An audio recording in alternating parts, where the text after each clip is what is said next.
আজকে এসআইআর ঘোষণা হয়ে গেল এবং আজকে রাত্রি 12টার পরে এসআইআর শুরু হয়ে যাচ্ছে। আরও 11টি রাজ্যের সঙ্গে সঙ্গে পশ্চিমবঙ্গেও 12 নম্বর রাজ্য এসআইআর শুরু হয়ে যাচ্ছে এবং ইলেকশন কমিশন খুব পরিষ্কারভাবে বলে দিয়েছে যে কারুর বৈধ ভোটার কারুর নাম যেন কাটা না যায়, সেরকমই অবৈধ কোনো ভোটারের নাম যেন ভোটার লিস্টে না থাকে। বিএলওতে ট্রেনিং শুরু হয়ে যাচ্ছে এবং 4 নভেম্বর অবধি এই ট্রেনিং চলবে এবং 4 নভেম্বরের পর থেকে কাজ শুরু হয়ে যাবে।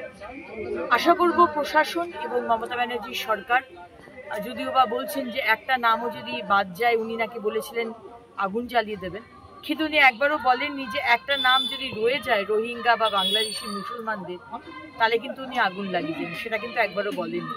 কিন্তু তাতে কিছু এসে যাবে না, কারণ স্বচ্ছ ভোটার লিস্ট তৈরি হবে, এটা বাংলার মানুষ চায় এবং স্বচ্ছভাবে ভোট হোক। আশা করব ফেব্রুয়ারি মাসের 7 তারিখ যখন এই পুরো প্রসেসটা কমপ্লিট হওয়ার কথা, বাংলার মানুষ এবং আরও 12টি রাজ্যের মানুষ তারা যেন স্বচ্ছ ভোটার লিস্ট পায়। অনেক অনেক ধন্যবাদ ইলেকশন কমিশন।